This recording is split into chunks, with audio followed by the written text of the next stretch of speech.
think you ought to know. That Men's Radio. The place where men and women really speak. Oh man, what a show. It's Men's Radio. This crazy show is on 3 times a week. Now Russ and Phil are there to help with all your cares. We laugh, we cry, we talk like grown-ups do. But if you're sad and low, it won't cost you no dough. Men's Radio, that's the place for you. With Russ Kane and Phil Dave. God almighty. Good. Oh, it's afternoon. I don't want to say it's afternoon because then the day feels like it's gone. You know what I'm saying? Know what I'm saying? Huh? I want to start with something serious for once. And, I always believe in being very honest. And a very dear friend of mine, and I'm wearing her shirt her daughter gave me in honor, last week, out of nowhere, and she's like one of my absolute best pals, had a stroke. And went to hospital, and it was all meant to be okay. And if you listen to her, it was a very minor stroke, no big deal. If you listen to her daughter, who's also a dear friend, it was rather more serious. And they put it down to the fact that my dear friend, Jane Kerner, had changed some of her medicines, and the doctors weren't worried. And this morning, the cleaner went in and found Jane on the floor, having had a massive stroke. She's back in hospital. And to be absolutely honest, everybody is worried sick. At the moment, she is I'm not going to go into details, very, very, very far from well. She's one of my dearest friends.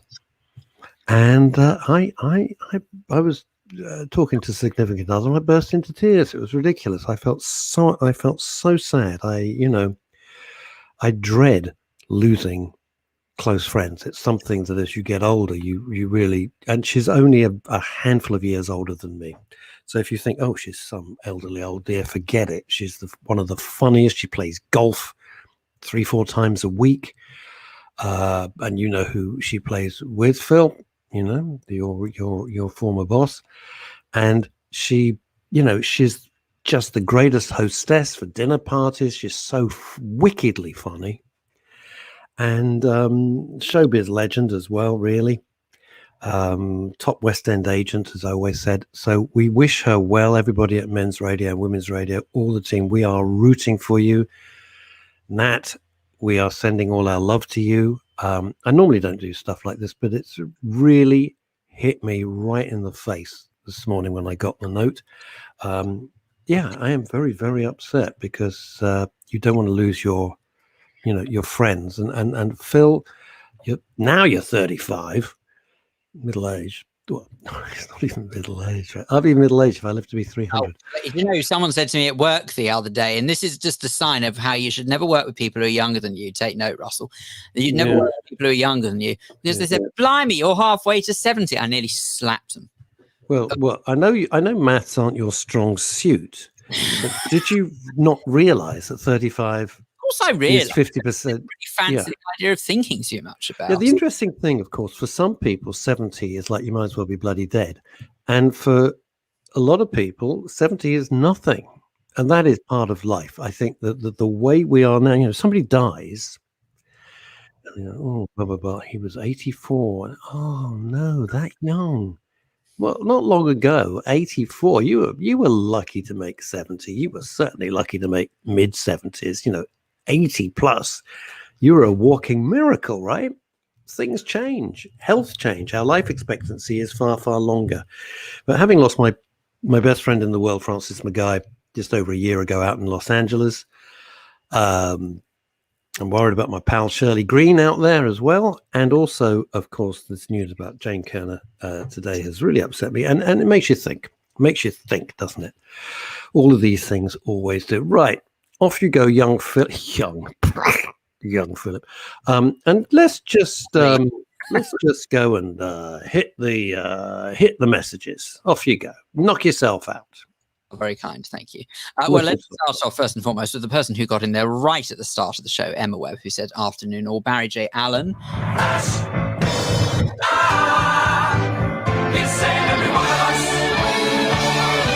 Can I just say, it is so nice. This is the first time in over a week that I've had all of this production at my fingertips, and it is bliss. But there you go. Barry J. Allen says hello all, and Paul Claridge says good afternoon, everyone. Hope you all had a splendid weekend. Well, by the sound of it. Veronica Curran says, good afternoon, gents. Hope you had a lovely weekend for your birthday, Phil. Well, I got to be perfectly honest with you. I can't say that marvelous, but I won't dwell on that too much. Oh no, we want every detail. Well, no, it was very. We want every detail of the utter failure and fiasco that was your birthday celebration. That's what we want. We want to cheer ourselves up. Well, Saturday evening was very nice. I went for dinner with some friends to one of my favorite Greek restaurants, which happens to be in Camden. And what name of restaurant it is?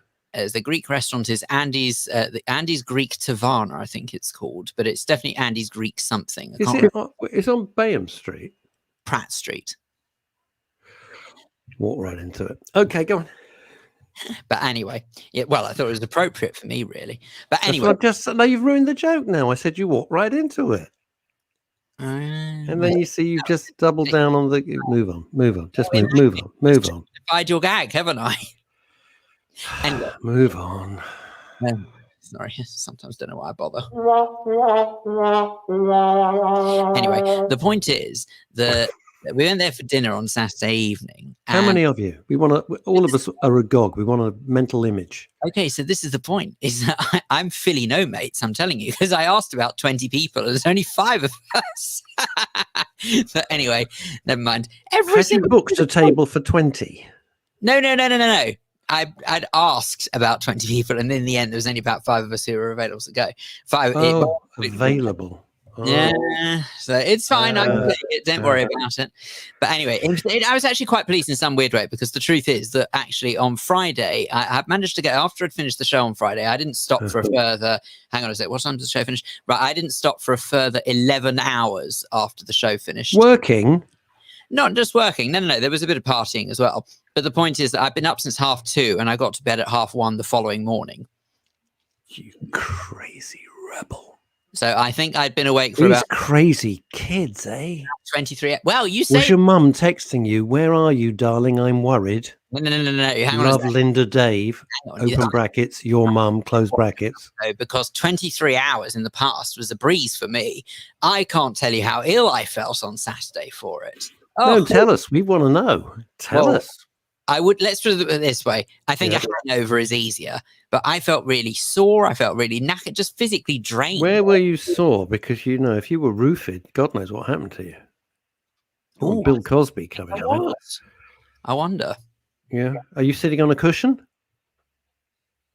At the moment, know what I mean? Any talcum powder going on, or you all right? Oh, I see. No. Yeah, well, you went to Soho. You could have been roofied. We don't know. I didn't go to Soho. Oh. Says you. You can't remember if you went to Soho or not. Oh, no. Sadly, I wished I was in Soho. I was I see.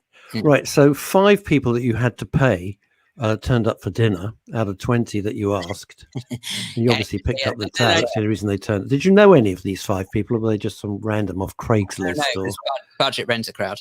But anyway, but the point was that on Sunday, I was supposed to be seeing 2 very good friends of mine. And one of them at the moment, his wife's not very well. And when I say not very well, she's very unwell at the moment. And it is not, how can I put it? It's not something that should happen at any age, but not to a newlywed couple, let's put it that way. Oh, that sounds horrid. Yeah, it is pretty grim, if I'm honest with you. And the point is that we're supposed to be meeting up just to try and sort of help him. Because my friend and I, we're both quite close to him, and thought, we'll try and meet up and try and just, frankly, give him a break, because they're having to isolate at the moment. Nothing to do with the pandemic as such, but because the wife's immune system is non-existent based on go. So, I think we know where we're going with this. All right. as a result of it, has to meet up outside from a distance. And From a distance. pouring with rain, freezing cold. Yeah, but summer, what do you want? At the beginning of August. Go figure. It's Anyway, the worst summer. Anybody remember a worse, more rubbish summer? Because I can't. fairly sure there have been worse ones, but had to abandon it.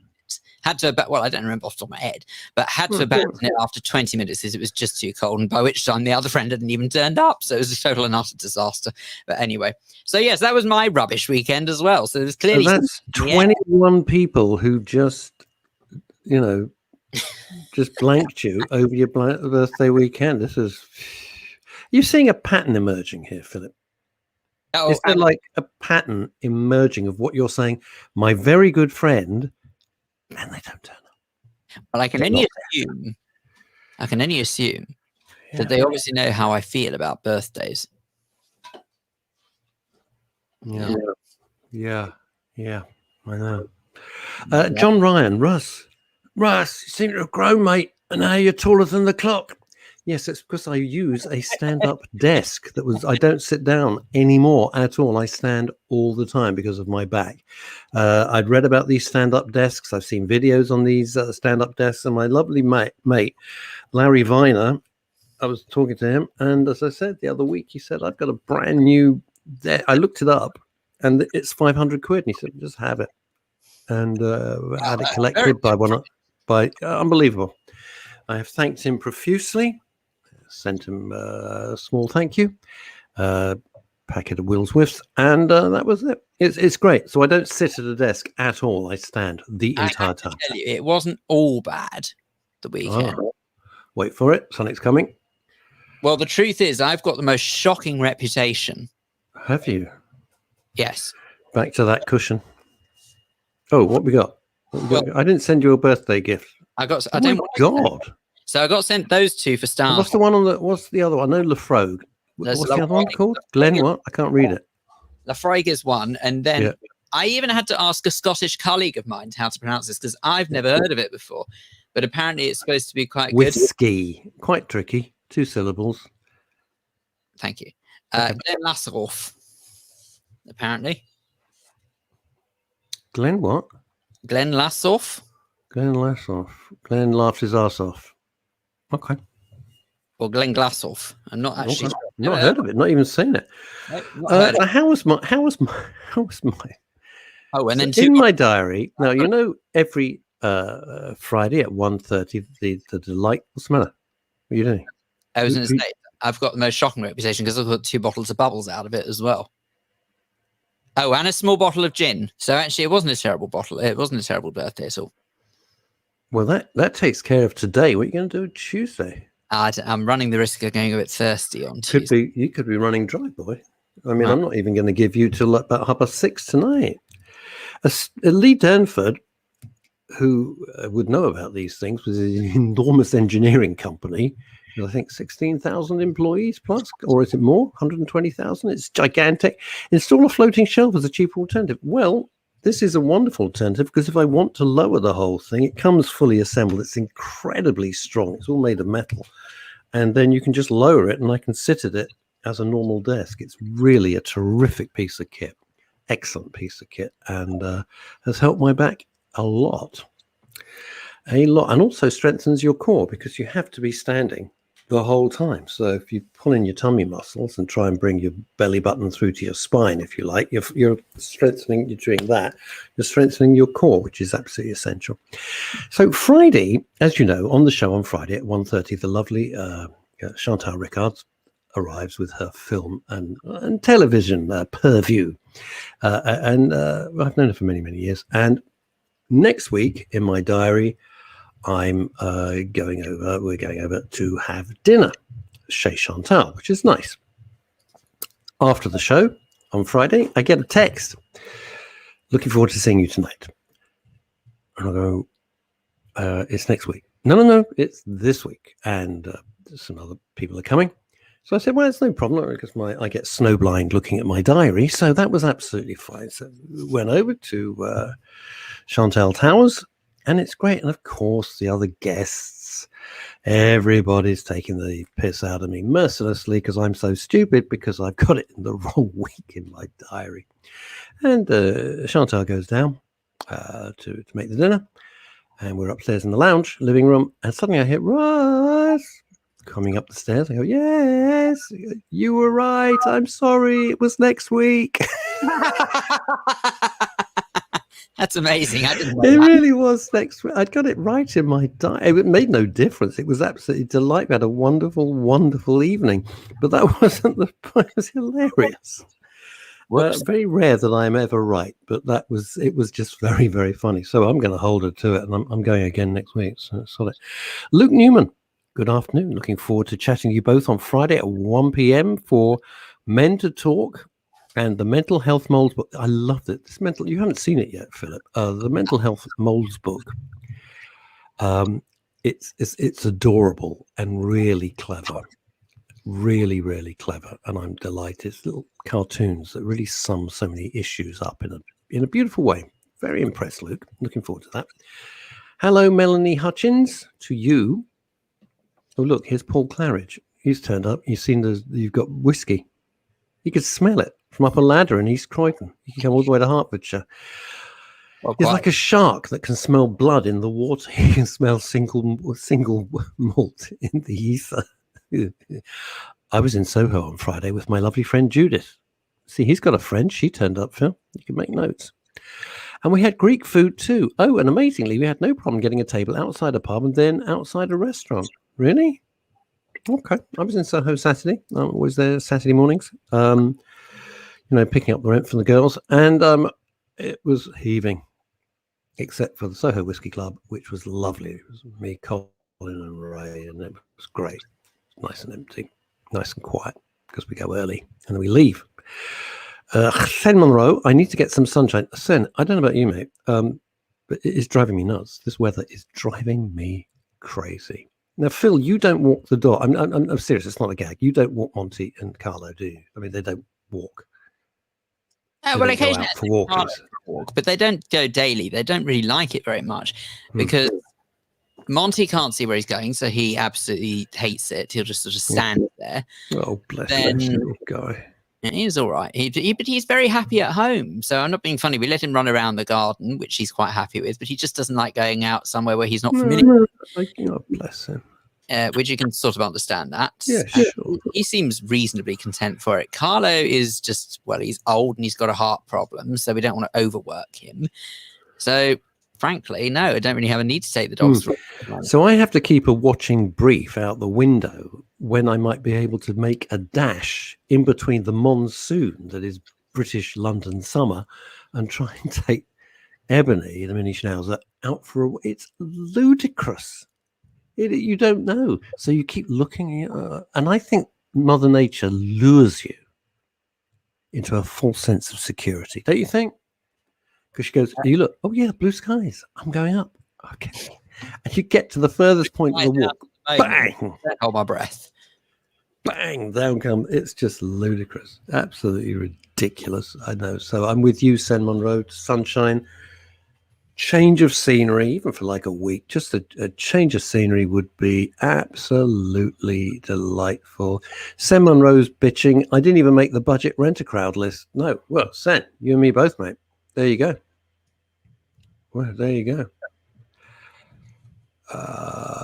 Veronica Curran up in Edinburgh. Bless. That's referring to my friend Jane. She will be in my thoughts. I watch a family, 50-year-old husband, Jeff's journey, who had a stroke and a cranus. What's this word? I can't pronounce it. Where is that? Craniotomy. Oh, craniotomy, sorry. Don't let's say it casually like you know what it is. What is it? A craniotomy is a crane? Yeah, it's basically where I appreciate, so let's put it this way. From knowing how other medical thingies are pronounced, medical terms are pronounced, I don't know blooming idea what a craniotomy. One would assume crane is something to do with the head. Ukraine's on the border with Russia. Oh yeah, that's right. Yeah. Craniotomy. I don't know. Well, it sounds like a procedure, doesn't it? It sounds like a brain procedure. Yeah, let me have a Which in look. my case wouldn't take long. They go, nothing there, and just sew me back up. Oh, wow. Goodness me. Okay, right. So craniotomy is the surgical removal of part of the bone from the skull to expose the brain. So there you Oh, go. Jesus. What? You asked. Oh. Oh. That's rough. Huh? That's rough. Jeez.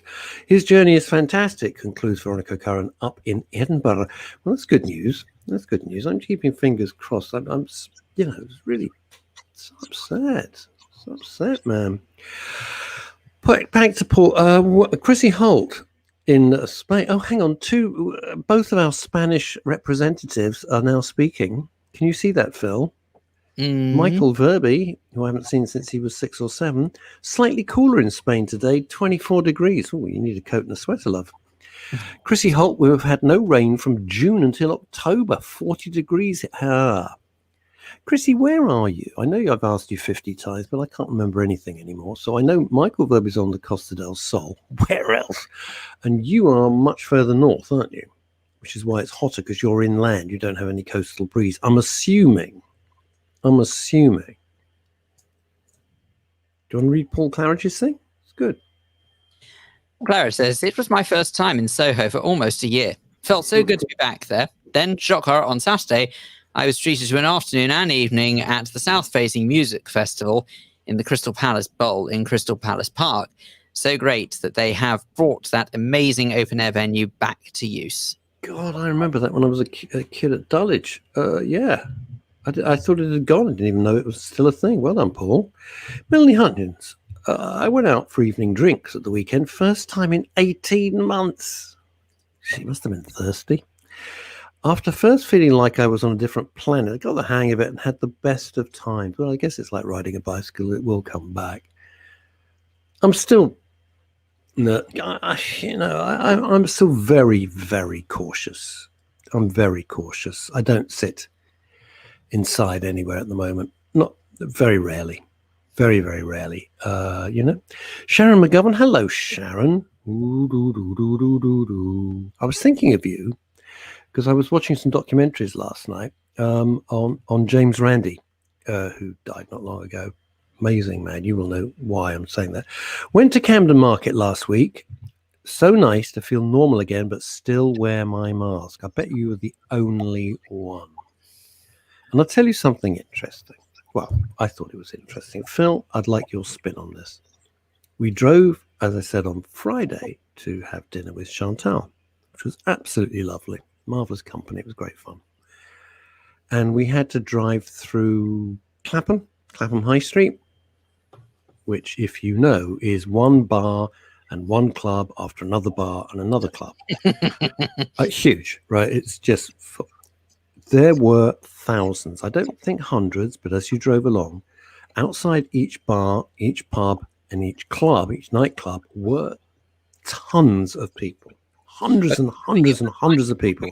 Yes, but Clapham's quite a young area. No, they're all young. No, I'm getting there. Be very over the whole COVID thing. Well, they couldn't give a monkeys because there was hundreds and hundreds and hundreds of people, all cheek by jowl, no one wearing a mask. My query is, yes, they were all young. I mean, I don't suppose there was anybody over 30 that we saw going there or indeed coming back, where the queues were even bigger. Packed, absolutely heaving here. And you look through the windows and people practically pressed up against the glass of the establishments. Huge. Have they had the jab? Have they not had the jab? Do they all live? Did some of them live at home and then bringing all of it back to their parents or grandparents? Are they working? Are they spreading it with their colleagues? Is it all a nonsense? Phil Dave. Well, yeah. Oh, hang on a second. What's this from Jules Silverman here? I took 6 13-year-old... What? I took 6 13-year-old boys to Thorpe Lakes yesterday to celebrate my son's birthday. By 3.5 months due to OIC to November not being a good month to be by a lake with your friends. So nice to see them all together. Starting secondary in September 2019. What? Starting in the future tense, secondary in September 2019. How does that work? Anyway. I don't know. Maybe they're a bit slow. Oh. And then having lockdown for the last 18 months has been so hard for all of them. All the kids. All the kids. Well, I put it out there, though. I think it's been hard for everyone. Sorry. Well, it's been horrible. It's been rubbish for everybody. Sharon McGovern, who's an amazing human being. Sharon, try watching Kindred Spirits on Really TV. Really TV? I don't know what that is. Every Thursday, 10 p.m. Happily there were a few with masks. Yeah. It's interesting because some variety shows are coming back and they're saying you don't need to wear a mask, don't bother. And they're sold out. Sold out. Sorry to shatter your illusions of me as a 7-year-old, but you... Oh, God, so I saw you when you were 13, Michael. Ah, you see? You see, it's so sweet because he says, you helped me write my speech. It's shocking. I have no recollection. My memory is just shot to pieces. Michael, can you please give us the best line that Russ gave you for the speech, if you remember? Today I am a fountain pen. I don't know what it was. It must have been something about your parents. Probably something about your dad. The opening line of mine. Sharon, the opening line of mine was... Thank you for the whiskey, everybody. I have been warned, if I waffle on as much as I usually do, I won't be given any of my permits for money. So have a great evening and good night. Was that it? That's very good. In your case, it was only 5 minutes ago. We had mine. It was great. We had Moses, Noah. God was at the top table. It was terrific. Starting secondary school on September. The problem with asking Noah, though, is that sort of half the guests are on one side of them, the other half on the other. I said, really? You had to bring giraffes? You had to bring giraffes to the King David suite? They're knocking their heads on the ceiling. They're banging the chandeliers. Did you think this through? I tell you, he got a bit pissed at me. He was a bit annoyed. Such a pain. We didn't get on. I didn't even want him there. My dad invited him. Oh, Sky TV has Really. Is it called the Really channel? I don't have Sky TV, darling. It's Really channel. I've never heard of that. Yes, it's called Really. Okay, never heard of it. Really okay, cool. but I don't have Sky TV. Well, that's fine. Sharon goes on. You see, this is a really good point, but I just feel I feel the horse is gone. You know, the train's left the station.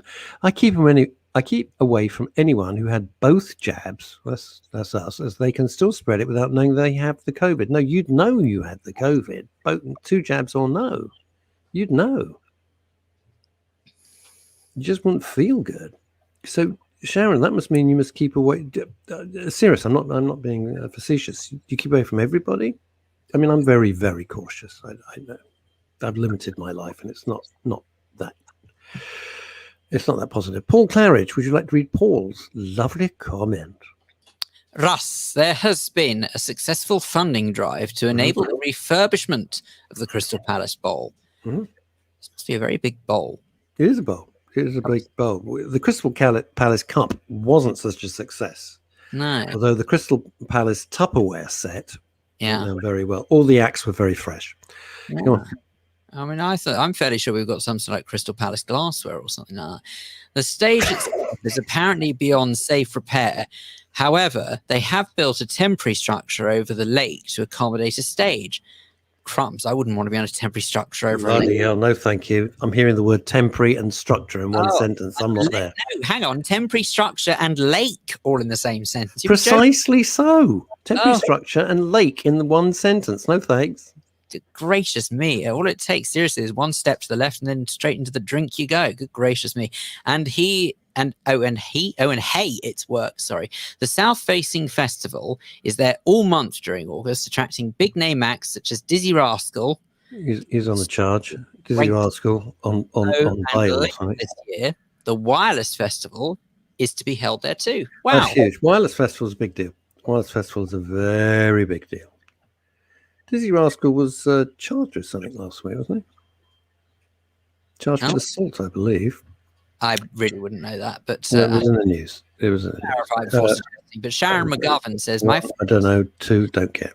My friend tested positive without symptoms the day before. The day before we were supposed to meet. The doctor said no to isolation. I'm disgusted. Excuse me? Phil, read that again slowly, because that is like, what the heck? Sharon McGovern says that my friend tested positive without symptoms day before we were supposed to meet. The doc said no to isolation. I'm disgusted. And Sharon, I've got to be honest with you. I don't understand that at all. I wouldn't No, understand. I understand the message. I don't understand the thinking of the doctor. But I've got to be honest as well. Why would your friend even ask the doctor? If you've tested positive, the messaging is perfectly clear. You test positive, you isolate for 10 days. I think that's a bit strange. Anyway. Oh, well. Wow, that sucks. Michael Verby, apparently I described your dad in the speech I wrote with you as the Steve McQueen of Golders Green a la Bullet. I never saw a penny of my bar mitzvah money. I bet you didn't. He went on the 3:30 at Kempton Park along with my dad. Pair of them. What were they like? What were they like? God damn, what they put on the horses. All still wear masks here, inside and out, apart from when we eat or drink. When out. Is that right? Well, Soho, I can tell you no one's wearing a mask. No one. A couple of visitors. I do. When it gets really crowded, on goes the mask. But I've noticed now, when I go into my local little shops, I put a mask. I've always got a mask in my pocket or one of my coats. They're always fresh every day. I put it on. Always, always, always. No one else is. Go into my little nicer. Is it nicer or nicer? I don't know. That's where I shop. Nicer. Look at me, Mr. Showbiz. Nicer stores. And yeah, I wear a mask, but no one else is wearing a mask. The staff are not wearing a mask, Phil. You're telling it's the one that's called spelled NISA, isn't it? Yes, yes. Because I always thought it was NISA as well, but apparently it is nicer, which is really strange. It's clearly someone wants to spell. Melanie Hutchins is going to go along and see the Hollywood Bowl, not the Hollywood Bowl. That's where my head's at. Crystal Palace Bowl. Do you think we are now going herd immunity? Brilliant question from Melanie Hutchins. Answer, yes, 100%. I think they've said, oh, sod it. People die, they die. I honestly think that's the new current wisdom. I do. I think they've given up. Yeah, I think what the problem is that they were losing the battle with policing it. So rather than trying to police it, they say, well, if the onus is on you, if you get sick, it's on your head, be it. And they will all be told, oh, save the NHS, save the NHS, save. Well, we've done our best. Done our best. The NHS has got to save us now. Done our best. NHS has to get back to all its other stuff. Well, it does. It's got to get back to all the cancer stuff. It's got to get back to the heart stuff, stroke stuff. It's got to get back to it. 14 million. Shove it under. You can't throw people under the bus. You just can't. I was trying to think.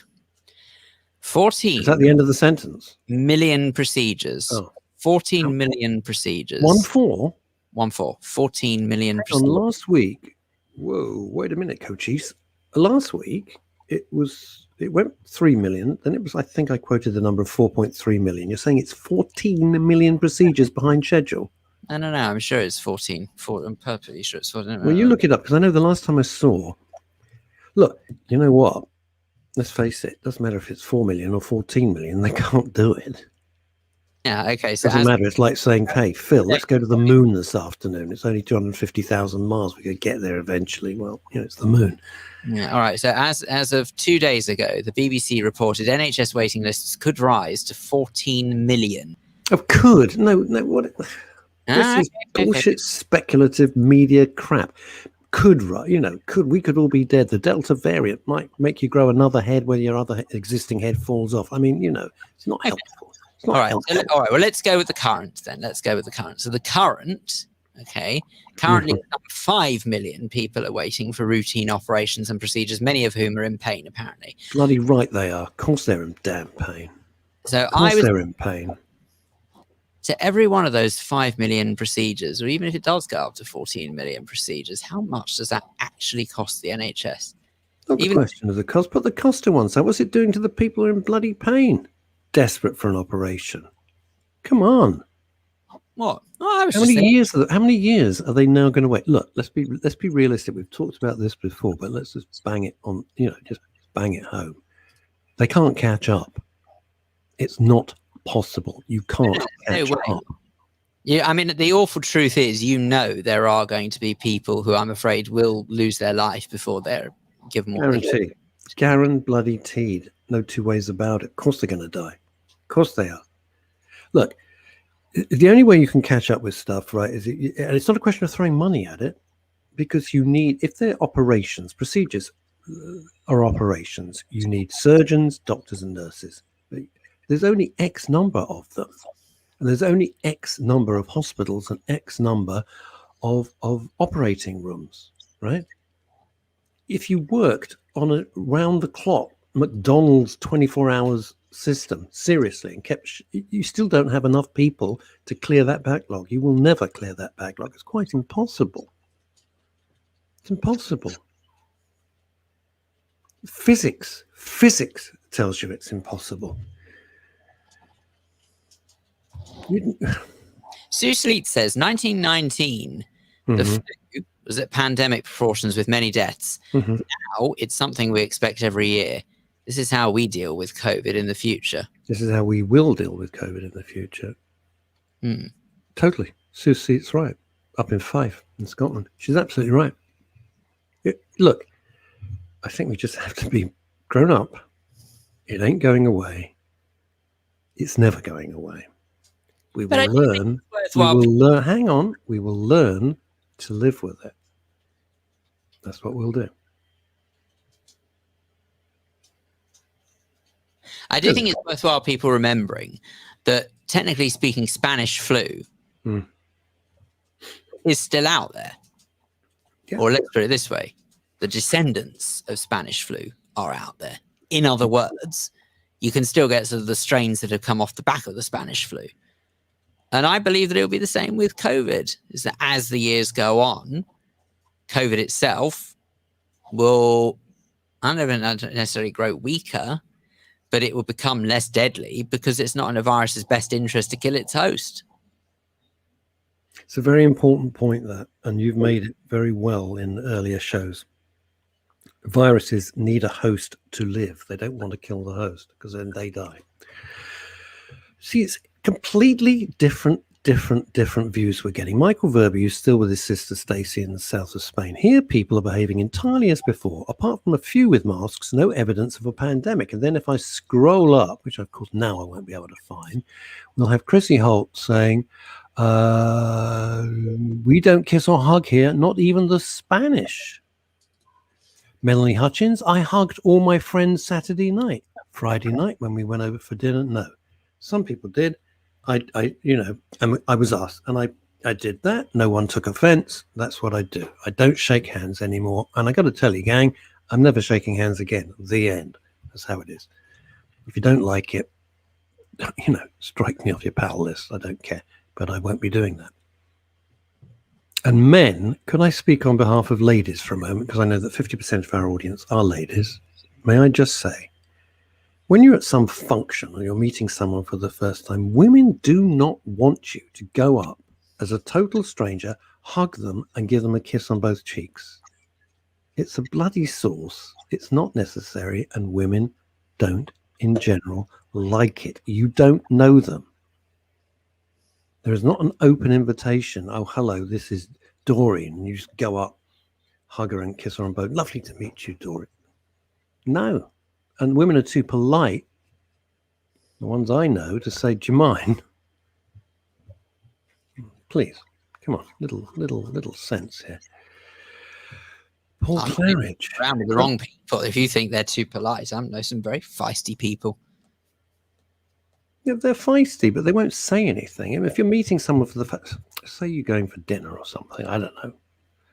And you're not going to start off the evening saying, I didn't ask you to do that. Do you mind not doing it? That's going to just cause an atmosphere, isn't it? So you're trying to be polite to your host and hostess or whoever's invited you. But women don't, there's not some open invitation to do it, guys. Come on, stop. And women's the same, because don't try it with me, because I will tell you not to. Paul Claridge, you're quite right, Russ. Jesus, that's a mistake. There's no way the NHS can clear such a huge backlog. I'm waiting to be added to that waiting list. But my surgery, ileostomy, reversal, and hernia repair is deemed non-urgent. Oh, listen to this. Phil, listen. So I've been warned I could be waiting at least 2 years. Oh. 2 years. What an absolute farce. But I want to know what the remedy is. Well, ask Mark J.W. Thomas from Deluxe Radio. I still remain masked and carry on with all methods used before Freedom Day. Mark, I'm with you, fella. I'm with you. And if people think we're dumb, well, so be it. It's our choice. But what do you think is going to be the answer to this? We'll learn to live with it. We'll learn to live with it, Phil. No, sorry, I just mean the NHS. So do you think the NHS? The NHS, there's no answer to it. Into a heap or something? There's no answer to it. What you can do? You've got infinite... Right. I don't know how many hospitals are in the primary care trust. I don't know how many hospitals there are in the UK. And I don't know how many operating theatres there are in the UK. No idea.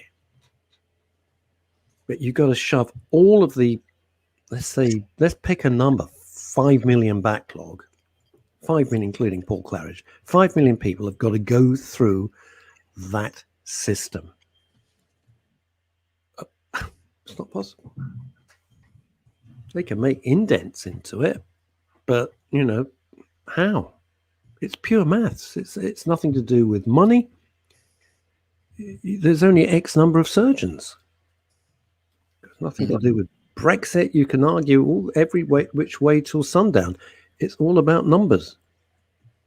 X number of operating theatres, X number of surgeons, 5 million people. Well, work it out. Come on. And then that's if think about this, which they don't talk about. That's if nobody else got ill.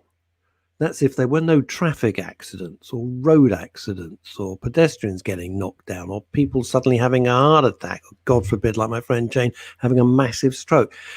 That's that. Then they go to the top of the queue. Obviously, you can't say, oh, you've just been hit by a bus. Well, you've got to wait 2 years before you sew your head back on. You can't do that. So, of course, that queue is always growing.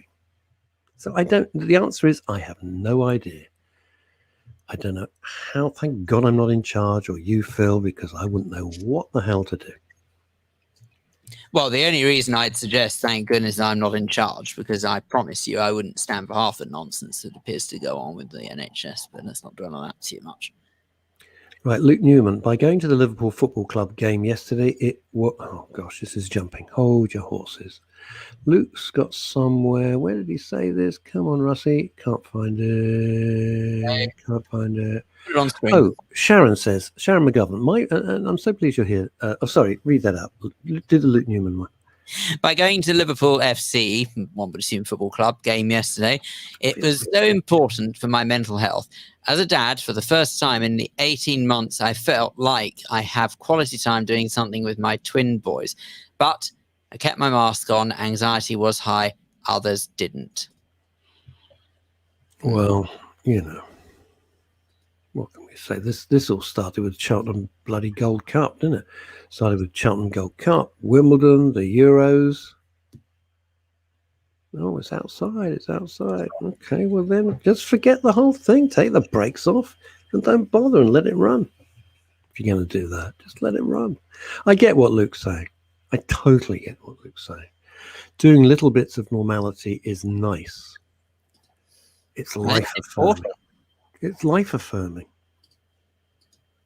It's life. It's really, really important that we do try and do little bits of normal here and Sharon there. McGovern, my brother waited 3 years for an op on hernia. It's so big, one side of the stomach enlarged. Yeah. So now he's gone private, having the op next week, 2 weeks after seeing a private surgeon, costing him thousands. He's worked, paid into the system since he was 16. He's now 60. Never been on benefits or hospitalized in his life. Again, it's disgusting. So what Sharon is saying is two very important things there. Money gets you honey. In other words, if you've got funds to go private, you will get seen. And more importantly, and equally importantly, Sharon McGovern's brother has been paying into the NHS since he was 16, so nearly 50, nearly 50 years, 55 years. Been paying in there, 45 years of payments every week, every month, religiously, without fail. And they'll come after you if you don't pay. And the time he needs it, it's not there for him. So there's two key factors in that one message from Sharon McGovern. It's true, though, isn't it? It's absolutely true. Very what true. does that do for your mental? What does that do for your mental health? You say What I you really feel don't aggrieved. understand is why on earth we've got our priorities so wrong here. Why on earth is it that people who pay into the system longer, why is it that they are the ones who get preference? Over who? People who have not been paying in as long as. Specify who you're talking about. Well, either No, say it. right, either younger people Hmm. or health tourists, or frankly, people who have maybe started taking advantage of the NHS after not long potentially coming to live on this land. So whichever way you want to look at it, I think that priority should be very much given to those who've been paying into the system for many years. Second of my time. There, I've said it. You're here illegally, you wouldn't get any health cover. Your problem, not our problem. Sorry. Yeah. If you've arrived illegally, good luck, because you're not coming into the NHS. I will say one thing though, that I do believe that many people who do arrive here illegally are desperate. I will say that much. Of course they're bloody desperate. I don't Are think, you aware of what's I don't think for a second. down at Dover? Are you aware of the numbers in Dover? Oh, horrendous level. I don't think for a second. I'm not talking hundreds here. We're not talking hundreds. Already exceeded the total of all of last week. Go figure. Please, Priti Patel's not ignoring the problem, because heaven forbid what it would be like if she was. I mean, the thing is, Phil, if only this was an island and you could, turn boats round or,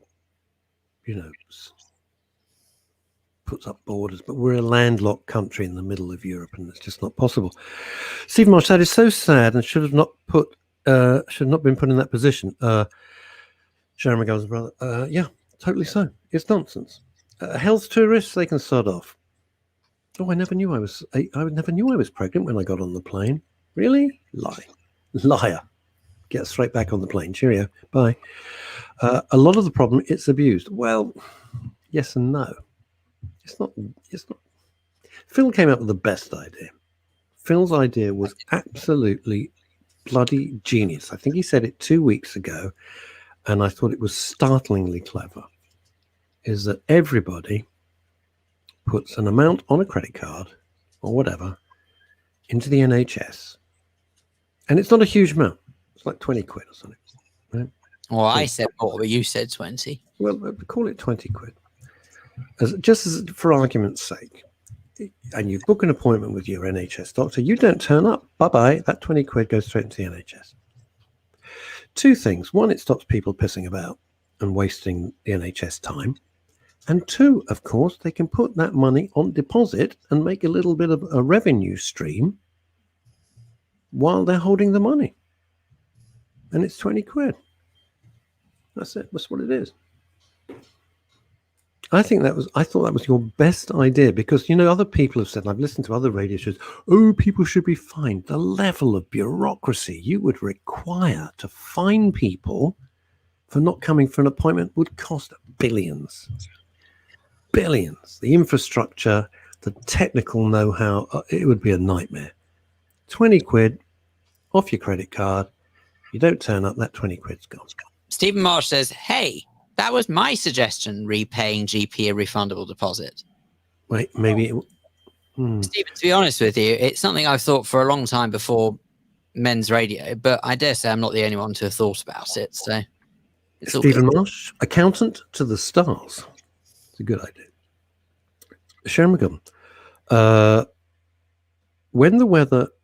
Oh my God. When the weather is good, it can be 500 people a day coming onto local beaches. It's staggering. Are you talking about people in boats arriving illegally? Is that what you're talking about? See, what is fascinating, and this is about mental health and the way we are being corralled. People turn up in a boat illegally. Thousands. David Wimble, who is the Grand Fromage over at Deluxe Radio and Radio Waves, and we're doing more and more with them. So hello to all the listeners over there as well, from Phil, Dave, and myself. I know you're going to be taking a lot more of our shows from men's radio and women's radio, and we're absolutely thrilled. It's been such a success. Thank you. Thank you to David Wimble and to Mark Thomas as well. Thanks a lot. Much appreciated. David Wimble lives on the coast, and you just see boat after boat. Now, that sounds like sort of alarmist nonsense that the Daily Mail might write. It's not. He says they've just given up. No one's stopping anybody anymore. They've gone soft. But here's the thing. If you even mention this, suddenly you're a Nazi. Why are you not allowed to mention it? You know, if you mention this fact, you're a right-wing Nazi, Brexit-loving, disgusting fascist. Well, you're not. You're just commenting on what's happened. Try it in America. There you go. Try it in America. Try just arriving on the Californian coast, just wander in. See how that goes for you.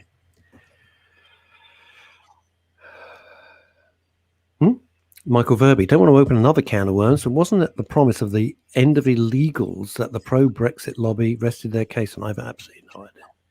Don't know. I don't think it was the pro-Brexit. I don't think it was the main. No, I don't think the pro-Brexit was based on illegal. It was, but that was the pro-Brexit was based on legal migration. That was the problem. It was just the open border policy that they didn't like. But, well, not just, many things, but the open border policy was one of them. Oh, Sharon McGovern. How many were in the German army? We can't stop at least 500. Ah, well. Ooh, Sharon, I can't go there. I can't go there. I see what you're saying, but we're not living in the world of Dad's army. But they shouldn't have left France. Now, some of them are absolutely genuine cases, but it's odd that many of them are simply young men. Where's the wives? Where's the children? Well, where are they? Oh, I don't know. Do you know, I don't really want to sort of put myself in that kind of position. I do think, though, we need to be a little, how can I put it, tougher, for want of a better term, for the sake of this country, because... More stringent. Just a little bit more stringent. A little more stringent. Melanie Hutchins, this is about mental health again. And this is the bully culture we find ourselves in. Absolutely. I nearly didn't comment because this is what you are called. I'm none of those things. I just wonder if people are aware. No, because the figures are not being shown. And when the figures are shown, Melanie, whoa, what was your point? What's your point? Do you want them all to die at sea? That's not the point. If I climb an electricity pylon, right? That's me. If I climb an electricity pylon, I only have myself to blame. If I get electrocuted, I couldn't, But I think it's a totally stupid argument because it's nothing to do with whether or not we're saying, anyone's saying, by the way, anyone who thinks along these lines is saying that anyone wants someone to lose their life. Okay, that's not the point here at all. No one wants what is the point is that it costs money. It costs taxpayer money to host people who have not come over here legally. The reason why we had, or at least we had, a migration system in place that was quite stringent in who was let over here is because it depends how much they contribute towards the economy, meaning that we'd be able to viably afford to keep the country going and viably afford those who come over here.